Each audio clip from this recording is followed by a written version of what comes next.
नहीं पकड़ेगा।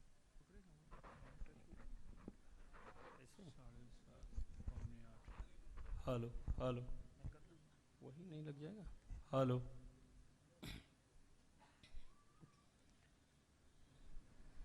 श्रीमंत सुंदर मैथिली रमण भक्तवत्सल सकल सुजन वांछा कल्पतरु रावण रिपु करुणा निधान श्याम सुंदर आप्तकाम पूर्णकाम परम निष्काम आत्माराम परम ब्रह्म परम धाम परम पवित्र परम विचित्र कारुणिक निर्बलीक शंकर मानस पुंडरीक मोचित भक्त भवबंधन कौशल्यानंद वर्धन रघुनंदन प्रभु श्री राम भद्र की कृपा से एवं मुखाकृति में तेज, दृष्टि में निर्दोष, स्पर्श में पारस, प्रसन्नता में वरदान, अपनी उपस्थिति मात्र से जनमानस के मानस को पावन करने की अनुपम कला में निष्णात परम पूज्य परम आदरणीय पूज्य बापू जी के छत्र छाया में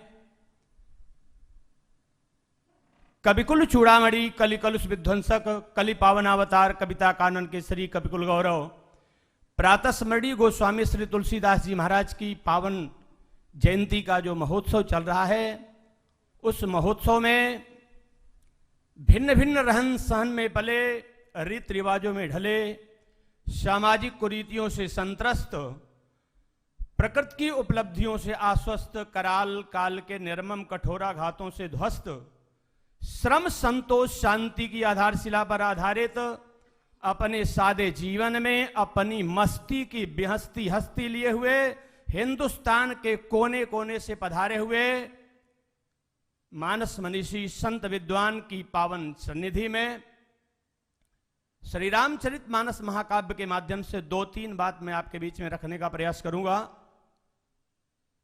कविकुल चूड़ामणि कलिकलुष विध्वंसक कलि पावन अवतार गोस्वामी श्री तुलसीदास जी महाराज ने श्री रामचरित मानस महाकाव्य में 2 ऐसा स्थल रखा जहां पर यह बताने का प्रयास किया कि 2 ऐसे स्थल हैं जहां पर आदि शक्ति परम्बा श्री किशोरी जी और भगवान श्री राम जी के वियोग का अवसर उपस्थित हुआ। एक स्थल पर भगवान श्री राम जी के लाख प्रयास के बाद भी मैया श्री सीता जी ने वियोग स्वीकार नहीं किया, लेकिन जो श्री रामचरित मानस महाकाव्य का दूसरा स्थल है, वहां पर मैया श्री किशोरी जी भगवान श्री राम जी केवल मुस्कुराकर बोल दिए और मैया श्री किशोरी जी ने वियोग स्वीकार कर लिया। प्रथम अवसर उपस्थित हुआ जिस समय भगवान श्री राम जी का वनवास होने वाला था। मैया श्री किशोरी जी को जब पता चला, मैया सीता जी भगवान श्री राम जी के सामने आती है। मैया सीता जी ने कहा, प्रभु मैं भी चलूंगी। तो भगवान श्री राम जी समझाना प्रारंभ करते हैं। तो गोस्वामी श्री तुलसीदास जी महाराज ने श्री रामचरित मानस महाकाव्य में लिखा, भगवान श्री राम जी मैया श्री सीता जी से कह रहे हैं, बोले राजकुमारी कहाए राजकुमारी और सिखावन सुन हो और आन भांति जन जिय कछु गुण हो। बोले आपन मोर अनीक जो चह हो तो बचन हमार मानी गृह रहो। भगवान श्री राम जी ने कहा, सीता अगर मेरा और अपना हित चाहती हो तो तुम घर पर रहो। मैया सीता जी ने कहा, प्रभु मैं भी तो घर पे रहना चाहती हूं, मैं भी घर पर रहना चाहती हूं, लेकिन पहले ये तो फाइनल कर लीजिए कि घर है कहां। भगवान श्री राम जी ने कहा, ये अयोध्या का महल घर नहीं है। मैया सीता जी ने कहा कि आपके कहने से नहीं होगा, ये तो बाबा से पूछो कि घर है क्या।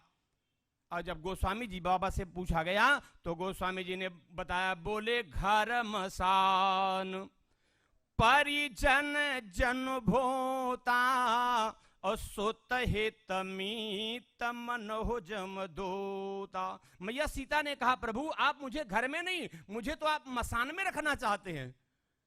भगवान श्री राम जी ने कहा, तो सीता तुम अयोध्या में रहो। मैया सीता ने कहा, मैं भी अयोध्या में ही रहना चाहती हूं, लेकिन पहले ये तो फाइनल कर लीजिए कि अयोध्या है कहां। भगवान श्री राम जी ने कहा, ये अयोध्या नहीं तो और क्या है। मैया सीता ने कहा बाबा से फाइनल करवाओ। तो गोस्वामी जी से पूछा गया तो गोस्वामी जी ने कहा बोले अवध तहां जहाँ राम निवासो और तहें दिवस जहाँ भानु प्रकाश। भगवान श्री राम जी ने कहा सीता मैं तो इसलिए तुझे रोकना चाहता था क्योंकि चलते समय विदाई में तुम्हारी मैया ने तुम्हें कुछ सिखाया था, याद है? मैया सीता ने कहा याद है। क्या सिखाया था? मेरी माँ ने सिखाया था। बोले सास ससुर गुरु असेवा करे हो। तो सीता अगर तुम यहां रुक जाओगी तो सास ससुर की सेवा कर लोगी और तुम्हारी मैया ने जो सिखाया था वो भी पूरा हो जाएगा। मैया सीता ने कहा प्रभु मैं भी तो सास ससुर की सेवा करना चाहती हूं, लेकिन पहले ये तो फाइनल करिए सास ससुर हैं कौन? भगवान श्री राम जी ने कहा मेरे पिता दशरथ जी तुम्हारे ससुर और मेरी मैया तुम्हारी सास। मैया सीता ने कहा प्रभु 5 मिनट पहले अभी आपकी मां ने कहा था आकर के, क्या कहा? पे तो बन देव। आपसे ही कहा आपकी मां ने, कहा पितु बन देव अये मां तू बन देवी और खग मृग चरण सरोरुह से भी। तो सरकार मैं भी तो माता पिता की सास ससुर की ही सेवा करने के लिए चलना चाहती हूं। भगवान श्री राम जी ने कहा सीता जंगल चलना इतना आसान काम नहीं है। कहा कुश कंटक मग का करनाना और चलब पया दही बिनु पद त्राना। रास्ते में चलने पर कुश कंटक और कंकड़ का सामना करना पड़ेगा। मैया सीता ने कहा प्रभु कुश कंटक की चिंता मत करिए, वो मुझे कष्ट नहीं देंगे। भगवान श्री राम जी ने कहा क्यों? मैया सीता ने कहा ये कुश कंटक और कंकड़ कहां से पैदा होते हैं? भगवान श्री राम जी ने कहा ये तो पृथ्वी से पैदा होते हैं। मैया सीता ने कहा मैं कहां से पैदा हुई हूं? भगवान श्री राम जी ने कहा तुम भी पृथ्वी से पैदा हुई हो। मैया सीता ने कहा प्रभु तो इनकी चिंता छोड़ दीजिए क्योंकि ये कुश कंटक ये सब मेरे भाई बहन हैं और अपनी बहन सीता को ये कभी कष्ट देने वाले नहीं है। भगवान श्री राम जी ने कहा सीता सोच लो, अगर जंगल चलोगी तो वहां क्या स्थिति होगी? कहा भूमि शयन, जमीन पर लेटना पड़ेगा, ये अयोध्या का बिस्तर वहां नहीं मिलेगा। मैया सीता ने कहा प्रभु ये तो और अच्छा हो जाएगा। भगवान श्री राम जी ने कहा जंगल में जमीन पर लेटना बढ़िया हो जाएगा। मैया सीता ने कहा कैसे बढ़िया हो जाएगा? ये बिस्तर बढ़िया है कि वहां का बिस्तर बढ़िया होगा? मैया सीता ने कहा प्रभु एक बात का उत्तर आप दीजिए, बहुत सुंदर बिस्तर लगा होगा और उसके ऊपर कमल के फूलों की पंखड़ियां लगाई गई हो और बगल में आपकी मां बैठी हो। अगर आपसे कोई पूछे कि आप इस कमल के फूल वाले बिस्तर पर विश्राम करना चाहते हैं कि अपनी मां की गोद में विश्राम करना चाहते हैं तो आप कौन सी चीज का चयन करोगे? भगवान श्री राम जी ने कहा सीता मैं तो अपने मां की गोद में ही सोना पसंद करूंगा।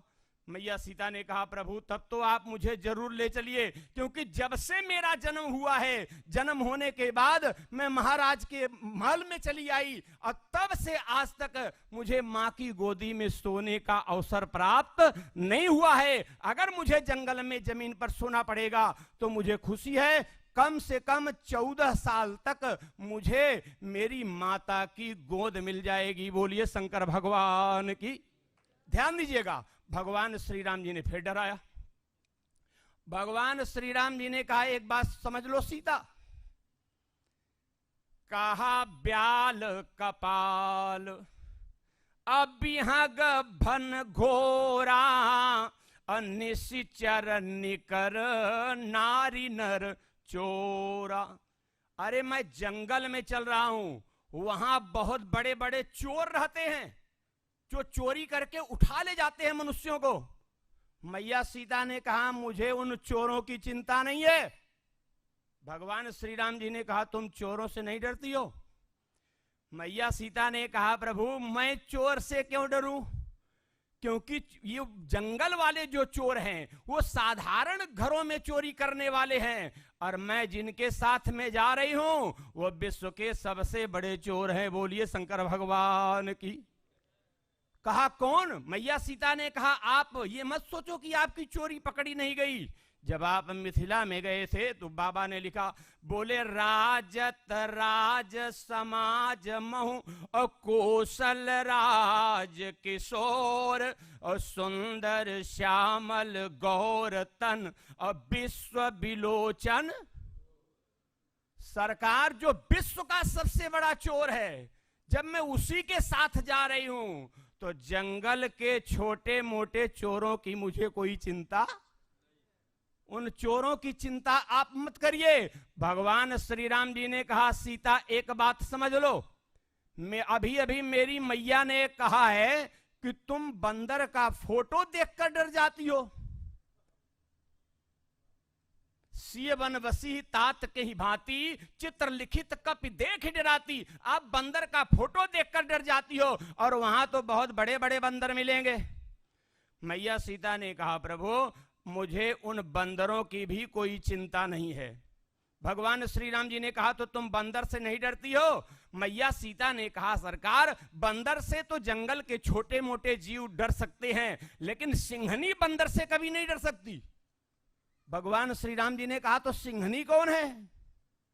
मैया सीता ने कहा आप कौन है? भगवान श्री राम जी ने कहा मैं राम हूं। मैया सीता ने कहा बाबा से पूछो वो बता देंगे आप कौन हैं। तो बाबा ने चित्र खींचा, क्या कहा? जब दोनों भैया चले, किसके साथ? विश्वामित्र के साथ। पूछा गया है दोनों कौन जा रहे हैं? तो बाबा ने लिखा पोरोस सिंह दो वीर और हरसी चले मुनि भय हारन। अब ध्यान दीजिएगा, मैया सीता ने कहा सरकार अगर आप सिंह हो तो मैं सिंहनी हूं, और सिंहनी कभी किसी बंदर से डरने वाली, इसलिए बंदर की चिंता तो आप बिल्कुल छोड़ दीजिए। भगवान श्री राम जी ने कहा सीता देखो तुम्हें न ले जाने में और कारण है। कहा क्या कारण? कहा तुम थक जाओगी, तुम बहुत कोमलांगी हो, तुम चल नहीं पाओगी। मैया सीता ने कहा मैं तो बिल्कुल नहीं थकूंगी। कहा कैसे नहीं थकोगी? मैया सीता ने कहा जब मैं आपके साथ चलूंगी तो चलने का क्रम क्या होगा? भगवान श्री राम जी ने कहा सीता चलने का क्रम होगा मैं आगे रहूंगा और तुम मेरे पीछे रहोगी। मैया सीता ने कहा जब आप मेरे आगे रहेंगे मैं आपके पीछे रहूंगी तो मेरी निगाहें आपके चरणों पर रहेगी। और आपके चरण क्या है? तो भगवान के चरण क्या है? कहा नव कंज लोचन कंज मुख कर कंज पद कंजारूढ़म। भगवान का नेत्र कमल है, भगवान का मुख कमल है, भगवान का कर कमल है, भगवान का चरण कमल है। मैया सीता ने कहा प्रभु जब मैं चलते समय आपके चरण कमल का लगातार दर्शन करती रहूंगी तो मैं तो ये सोच ही नहीं पाऊंगी कि मैं जंगल में चल रही हूं। मैं तो यही सोचती रहूंगी कि मैं किसी तालाब के किनारे टहल रही हूं और कमल के फूल का दर्शन कर रही हूं। बोलिए शंकर भगवान की। ध्यान दीजिएगा, भगवान श्री राम जी ने फिर डराया। भगवान श्री राम जी ने कहा सीता मैं तुम्हें जंगल नहीं ले चल सकता। कहा क्यों नहीं ले चल सकते? कहा अभी अभी मेरी मैया ने तुम्हें एक उपाधि दिया। कहा कौन सी उपाधि? कहा अभी अभी मेरी मैया ने तुम्हें कहा कि तुम हंस कुमारी हो। सीता जी के लिए मैया कौशल्या ने कौन सी उपाधि दिया? कहा सुर सरे सुभग आए बनज बनचारी और डाबर जोग की हंस कुमारी। तो सीता मेरी मैया ने तुम्हें हंस कुमारी की उपाधि दिया है, इसलिए हंस कुमारी का जंगल जाना ठीक नहीं है। हंस कुमारी का जंगल जाना ठीक नहीं है। मैया सीता ने कहा सरकार आपकी मैया ने मुझे हंस कुमारी कहा तो आपको अपनी मैया की बात पर पूरा भरोसा है। भगवान श्री राम जी ने कहा मुझे मेरी मैया की बात पर 100% भरोसा है। मैया सीता ने कहा अगर आपको आपकी मैया की बात पर 100% भरोसा है तो मुझे मेरी मैया की बात पर 101% भरोसा है। राम जी ने कहा तुम कहना क्या चाहती हो? मैया सीता ने कहा सरकार आज मेरी कोमलता देखकर आपकी मैया ने मुझे हंस कुमारी कहा, और जब आप धनुष तोड़ने गए थे किसी ने धनुष को नहीं तोड़ा।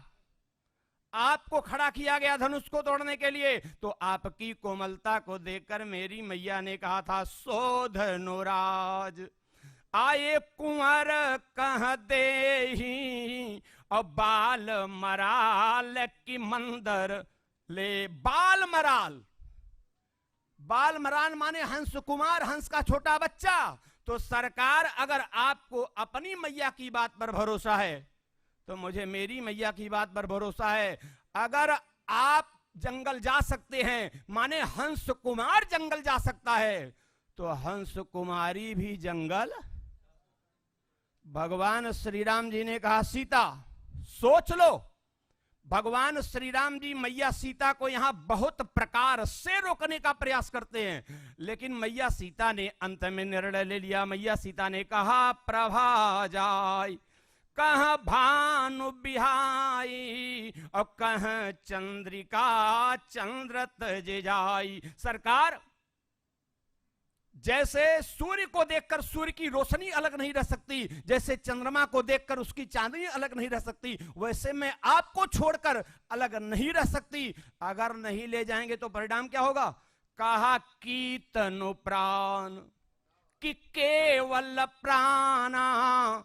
तो भगवान श्री राम जी मजबूर होकर ले गए। अब वही सीता जी राम जी के इतना कहने के बाद जो वियोग स्वीकार नहीं कर रही हैं, और उन्हीं सीता को भगवान श्री राम जी जंगल में मुस्कुरा करके क्या कह दिए? भगवान श्री राम जी ने सीता जी से कहा, सुन हो प्रिया व्रत रुचिर सुशीला और मैं कछु करब ललित नर लीला। इसलिए तुम पावकम करहु निवासा और जब लगे करऊं निशाचर नासा। सीता तुम पावक में प्रवेश कर जाओ। जो सीता एक क्षण का वियोग बर्दाश्त नहीं कर सकती थी, वही सीता हंसते हंसते पावक में प्रवेश कर गई। कितना कठिन काम है। आज का कोई पति अपनी पत्नी से कहे कि जरा आग छुओ, तो पत्नी कहेगी तू ही छू के मर जाओ। आज की पत्नी छूने के लिए तैयार नहीं, और सीता जी पावक में प्रवेश कर जा रही हैं। लेकिन प्रश्न है कि राम जी ने सीता जी को किस पावक में रखा? क्या सामने जो आग जलाई जाती है उसी में रखा? हो गया अभी काम ज्यादा ले लिए? अभी नहीं लिए हैं, अभी तो हम अभी अंदर हैं। जब प्रेम से बोलिए श्री राम कृष्ण भगवान की। ध्यान दीजिएगा, राम जी ने किस पावक में रखा? तो शास्त्रकारों ने कहा, वसु नाम पावकश्चास्मि। वसुओं में मैं पावक स्वयं हूं। इसलिए राम जी ने किसी दूसरे पावक में नहीं, बल्कि सीता जी को कहा कि तुम मेरे में समाहित हो जाओ। पहला भाव, भाव तो 20 है, लेकिन समस्या उधर चल रहा है टिक टिक, इसलिए बोलते ही मैं तुरंत आ गया था। लेकिन 2-3 भाव जरूर आपके बीच में बस केवल जल्दी जल्दी में रख दो कि राम जी ने पावक में क्यों रखा और किस पावक में रखा। जिस समय लंकेश रावण मार दिया गया, तो मंदोदरी रावण से कहती है, तव बलनाथ अडोलनित धरनी और तेजहीन पावक शशि तरनी। रावण ने अपने प्रताप से पावक को तेजहीन कर दिया था। इसलिए भगवान श्री राम जी ने पहले से ही मैया सीता जी को पावक में विराजमान करवा दिया। क्यों? क्योंकि मेरा बेटा हनुमान आगे लंका जलाएगा, और तेजहीन पावक के द्वारा कोई भी लंका जला सकता नहीं है। अगर सीता पावक में रहेगी तो पावक को पावर मिल जाएगा और लंका जलाने में सुविधा हो जाएगी। दूसरी बात, पावक का एक स्वभाव है, उसके संपर्क में जो भी आएगा वो उसको जला देगा। जो भी आएगा वो उसको जलाता जाएगा। राम जी ने विचार किया, जब हनुमान जी लंका जलाएंगे और रावण हनुमान जी की पूंछ में पावक ही लगवाएगा, तेल बोर पटबाद पुनि पावक देह लगाए, इसलिए राम जी ने पहले से सीता जी को पावक में बैठा दिया कि अगर पावक में सीता बैठी रहेगी तो जहां पर मां बैठी रहेगी तो बेटे के पूंछ का एक भी बाल बांका होने वाला नहीं है। कथा बहुत है, समय की अपनी सीमा है और समय का अतिक्रमण करना ठीक नहीं। प्रेम से बोलिए श्री राम कृष्ण भगवान की। बहुत ही सुंदर अद्भुत आख्यान। हम सबके बीच में सत्यम पीठाधीश